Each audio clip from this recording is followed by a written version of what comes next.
High in the damp Himalayan forest, the red panda spends 13 hours a day climbing through trees and rocks, hunting for food.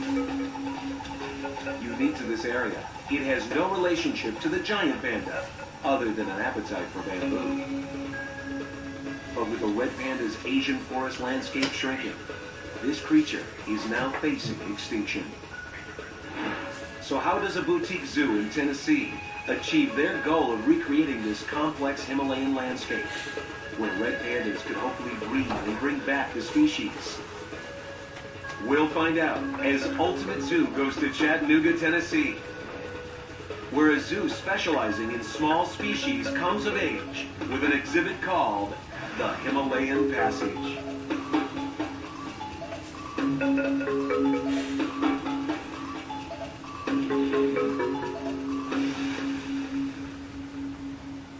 Chattanooga's Himalayan Passage is the largest indoor red panda exhibit in the country.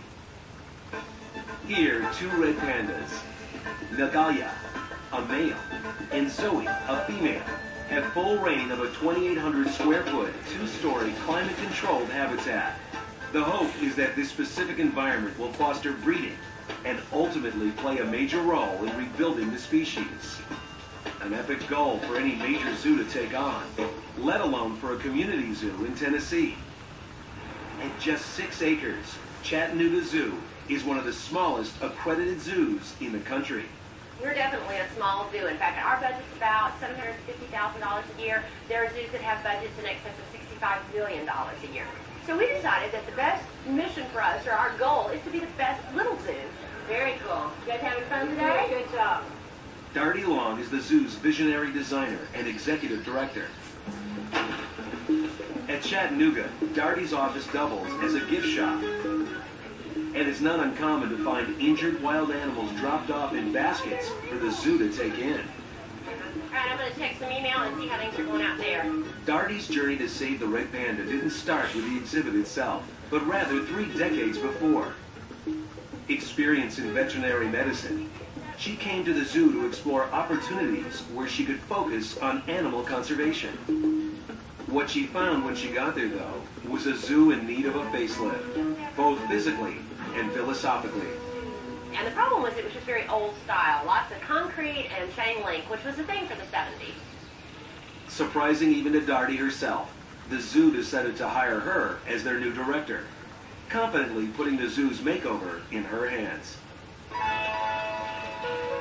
Overwhelmed, she turned to the standards set by the American Zoo and Aquarium Association to guide her, as she updated the animal facilities and husbandry programs throughout the zoo. A task that ultimately ushered in a new generation of keepers, including animal lover and green thumb jack-of-all-trades, Rick Jackson. When I first came to the zoo, the only piece of equipment we had was an old broken-down lawnmower, and we wanted to get some plants in the zoo.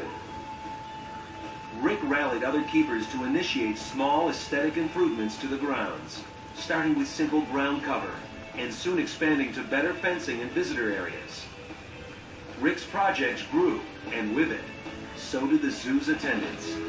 That's really how the ball kind of got rolling, was just getting plants and such, because it created a better environment for the visitors, which then in turn, we started receiving more money, and we were able to do bigger and better things.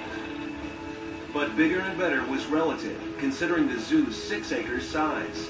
Darty knew full well that she had neither the space nor the money to provide for larger animals. So instead, she began to focus solely on smaller species. And so, with the help of a consultant, she and her staff set out to unveil a slew of new exhibits for everything from birds to prairie dogs. You know, we would hurry up and finish all our duties with the animals in the morning to get to the afternoon actually constructing and doing rock work. Finally, in 1998, 13 years after Darty started, the American Zoo and Aquarium Association recognized her work and approved Chattanooga for accreditation.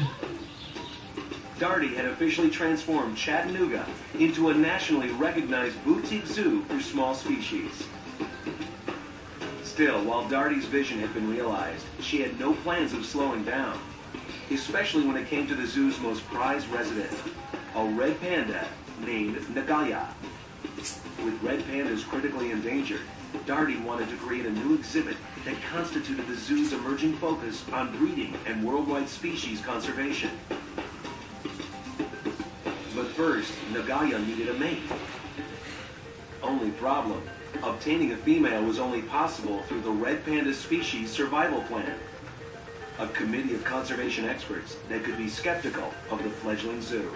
In order to even get red pandas, you have to approach the Species Survival Plan Management Committee for red pandas. They want to know what kind of exhibit do you have, what kind of experience do you have, do you know how to manage your pandas? Again, the zoo team, including veteran keeper Heather Best and Rick Jackson, who had recently left the zoo to open his own exhibit design firm, came together to conceptualize this new world-class exhibit called the Himalayan Passage. They hope to create the largest indoor red panda exhibit in the country.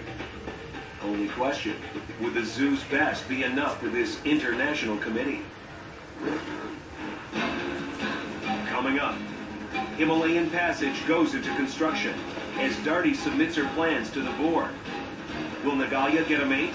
Or will their new world-class exhibit be reduced to a bachelor pad? Find out when Ultimate Zoo continues.